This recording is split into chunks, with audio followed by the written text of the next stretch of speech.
ஆடி அமாவாசை. ஆமாங்க, அமாவாசைனா இருள்.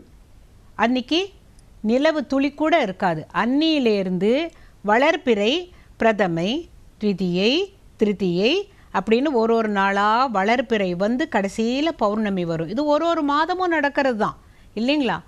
அதில் குறிப்பாக தை அமாவாசை, ஆடி அமாவாசை மிகவும் சிறப்பு. ஏன் இந்த ஆடி அமாவாசையும் தை அமாவாசையும் ரொம்ப சிறப்பு அப்படின்னா, நம்ம வாழ்க்கையில் முன்னுக்கு வந்துட்டோன்னு வச்சுக்கோங்க. நம்ம என்ன சொல்லுவோம்? அப்பா, எங்கள் வீட்டில் விளக்கேற்றி வச்ச தெய்வம் அவங்கப்பா, அவங்க எனக்கு இந்த வாய்ப்பு கொடுத்ததுனால தான் நான் வாழ்க்கையில் இன்றைக்கி இவ்வளவு நல்லா இருக்கிறேன். அன்றைக்கி அவர் மட்டும் எனக்கு அந்த வாய்ப்பு தராட்டி அப்படின்னு ஒருத்தரை என்றென்றைக்கும் நாம் சொல்கிறோம். சாப்பிடும்போது கூட குழந்தைகள்கிட்ட சொல்கிறோம், என்னுடைய முதலாளி தான்ப்பா என்னை ஒசத்து விட்டாருன்னு சொல்கிறோமே. அவங்களுக்கே நன்றி சொல்லும் பொழுது நாம் யாருக்கு மறக்காமல் நன்றி சொல்லணும்?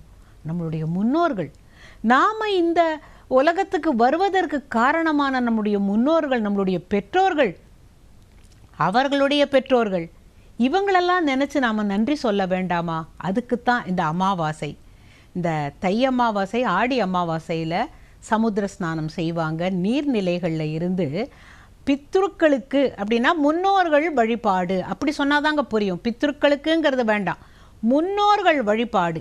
எள்ளும் தண்ணீரும் இறைப்பதற்கு எனக்கு ஒரு மகன் வேண்டும் அப்படின்னு சொல்லுவாங்க. காரணம் என்னன்னு கேட்டால், நம்ம ஏற்கனவே பகீரதன் கதையெல்லாம் வந்து கேள்விப்பட்டிருக்கோம் இல்லைங்களா? அதை முன்னோர்கள் வந்து நற்கதி பெறுவதற்காக கங்கையை கொண்டு வந்தான் பகீரதன் அப்படின்னுட்டு. அதெல்லாம் கதையாக இருந்தால் கூட நம்மளுடைய வாழ்க்கையில் நாம் முதல்ல நன்றி சொல்ல வேண்டியது யார்? நம்மளுடைய பெற்றோர்கள், அவர்களுடைய பெற்றோர்கள், அவர்களுடைய பெற்றோர்கள். இந்த 3 தலைமுறைக்கும் நீங்கள் நன்றி உள்ளவர்களாக இருந்தால் உங்களுடைய வாழ்க்கை வளமாகும்.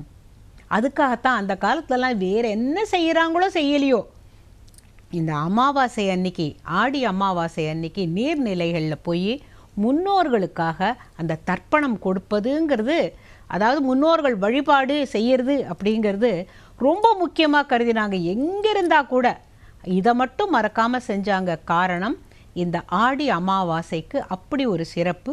தை அமாவாசைக்கும் இந்த சிறப்பு உண்டு. இருந்தாலும் ஆடி அமாவாசையில் முன்னோர்கள் வழிபாடு, அந்த மற்ற வழிபாடெல்லாம் சொல்லிகிட்ருக்கோம், அம்மன் வழிபாடு எல்லாம் சொன்னால் கூட முன்னோர்களுக்காக சிறப்பான வழிபாடு அவசியம் செய்யணும். முன்னோர்களுக்கு நன்றி சொன்னால்தான் இந்த குடும்பம் சுபிக்ஷமாக இருக்குங்கிறது நம்பிக்கை மட்டும் இல்லை, கண்கூட பார்க்கலாங்க. ஆடி மாதத்தில் ஒவ்வொன்றா பார்த்துட்ருக்கோம். ஆடி செவ்வாய், ஆடி வெள்ளி, ஆடி அமாவாசை, ஆடி கிருத்திகைன்னுட்டு. இன்றைக்கி ஆடி பௌர்ணமியை பற்றி தெரிஞ்சுக்கலாம். ஆடி பௌர்ணமி வந்து குரு பூர்ணிமா அப்படிம்பாங்க. நமக்கு கல்வி அல்லது ஞானம் கொடுத்த குருவை வணங்குகின்ற நாள். ஏன்னு கேட்டாக்க, நம்மளுடைய வாழ்க்கையில் அப்பா அம்மாலாம் ஓரளவுக்கு தான் நம்மளை பெற்று வளர்த்து அவ்வளோதான் அவங்களால செய்ய முடியும். ஞானம் கொடுப்பது என்பது குரு, ஆசிரியன். அன்றைக்கி அந்த ஆசிரியருக்கு ஒரு காணிக்கை செலுத்தி காலில் விழுந்து கும்பிட்டு இன்னும் மேலே மேலே என்னுடைய ஞானம் வளரணும் அப்படின்னு வேண்டிக் கொள்கிற நாள்.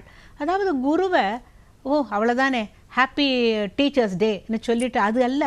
இந்த குரு பூர்ணிமா அன்னைக்கு வணங்கினால் உன்னுடைய ஞானம் மேலே மேலே வளரும், குரு அருள் நிறையா இருக்கும்னு. ஏன் குரு அருள் இருக்கணும்னா, தியான மூலம் குரோர் மூர்த்தி பூஜா மூலம் குரோர் பதம் மந்திரமூலம் குரோர் வாக்கியம் மோக்ஷமூலம் குருர் கிருபா. மோட்சம் கிடைக்கணும் அப்படின்னாக்க குருவனுடைய கிருப்பை வேணுங்கிறதுக்காக இந்த குரு பூர்ணிமா விசேஷம். இப்போ இந்த குரு பூர்ணிமா அன்னைக்கு தான் ஹயக்ரீவர் உதித்ததாக சொல்லப்படுகிறது. நான் ஏற்கனவே சொன்னேன், அந்த குரு குரு குருன்னுட்டு அந்த குருவால் தான் நமக்கு மோட்சம் தர முடியும். அந்த ஹயக்ரீவர் ஞானஸ்வரூபன்.